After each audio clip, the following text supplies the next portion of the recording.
வணக்கம் ஓட்டுநர் சொந்தங்களே. 3 நாளா வேலை இல்ல. இன்னைக்கு தான் வேலை வந்துச்சு. வந்த வேலையும் ஒரு டெத்து. என்னன்னு பார்த்தா, ஒரு லவ் மேட்ரு சூசைட் அட்டெம்ப்ட் பண்ணிருச்சு ஒரு பொண்ணு. அதனால அந்த கஸ்டமர கூட்டியாந்து இறக்கி விட்டேன். நேத்து வரைக்கும் அந்த பொண்ணு அந்த கஸ்டமர்ட்ட பேசியிருக்கும் போல இருக்கு. இன்னைக்கு சூசைட் அட்டெம்ப்ட் பண்ணிருச்சு. அது என்ன சொல்றதுன்னே தெரியல. எல்லாம் அதாவது லவ்னா என்னமோ சொர்க்கம் அது இதுன்னு நினச்சிட்டு இருக்கீங்க. பட் அப்படிலாம் கிடையாது. அதுவும் ஒரு வாழ்க்கை தான்.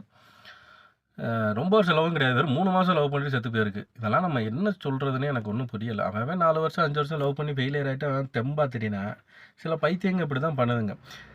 எப்பவுமே சாவு ஒரு தீர்வே கிடையாது. அத மட்டும் எல்லாரும் புரிஞ்சுக்கங்க. முடிஞ்சா போராடுங்க. போராட முடிஞ்சா லவ் பண்ணுங்க. லவ் பண்ண தைரியம் இருக்கிற அளவுக்கு போராடி வீட்ல சம்மதம் வாங்குறதுக்கும் தைரியம் இருக்கா? அப்படிங்கிறத ஃபர்ஸ்ட்டு பாருங்க.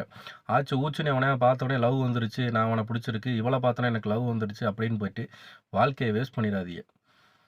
அவன் 40 வருஷம் 50 வருஷமா லவ் பண்ணி வீட்ல பேசி பண்ணி போராடி ஜெயிச்சு கல்யாணம் பண்ணவங்கலாம் உண்டு. இந்த மாதிரி இப்போ இந்த இறந்து போச்சு இந்த பொண்ணு 3 மாதம் தானே. 3 மாசத்துல அந்த பையனை பற்றி இந்த பொண்ணுக்கு என்ன தெரிஞ்சிருக்கும்? இது தேவையில்லாத வேலைகள். சூசைட் பண்ணுற அளவுக்கு தைரியம் இருக்கிற அளவு உங்களுக்கு வீட்டில் பேசி ஏன் சம்மதம் வாங்க முடியாதா? இல்லை வீட்டில் கையெல்லாம் என்ன கொடூரக்காரங்களா? இந்த மாதிரி பைத்தியக்காரத்தனத்தை பண்ணாதீங்க. இன்னைக்கு அதை கேட்டோடனே ரொம்ப சங்கடமாக போச்சு. லவ் பண்ணுங்க. தைரியம் இருந்தா லவ் பண்ணுங்க. இல்லைன்னா தயவு செஞ்சு பண்ணாதீங்க. வீட்ல சம்மதம் வாங்க முடியும், ஓகே வாங்க முடியும்னா மட்டுமே லவ் பண்ணுங்க. இல்லையா, அப்படியே உட்டுருங்க. வேண்டாம். அப்படிப்பட்ட வாழ்க்கையே வேண்டாம். நீங்க லவ் பண்ணாலும் ஒரு பையன தான் கல்யாணம் பண்ணிட்டு போறீங்க. லவ் பண்ணாலும் ஒரு பொண்ண தான் இதே மாரி வீட்லயே அதான் பண்ண போறாய்ங்க. அதனால புரிய வச்சு பெத்தவங்களுக்கும் புரிய வைக்கணும். சடனா ஒருத்தன் நிப்பாட்டிட்டு நீங்க இவன தான் நான் கல்யாணம் பண்ணிக்க போறேன்னா யாருமே ஏத்துக்க மாட்டாங்க. நீங்களா இருந்தாலுமே உங்க வீட்ல வந்தாமா மாப்பிள்ளை இவன தான் நீங்க கல்யாணம் பண்ணிக்கணும்னா நீங்க ஏத்துப்பீங்களா? மாட்டீங்க.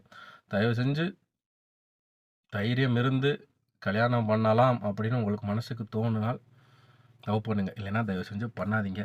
இன்னைக்கு ஒரு பொண்ணோட உயிர் போயிடுச்சு. இது என்ன சொல்கிறதுன்னு தெரியல.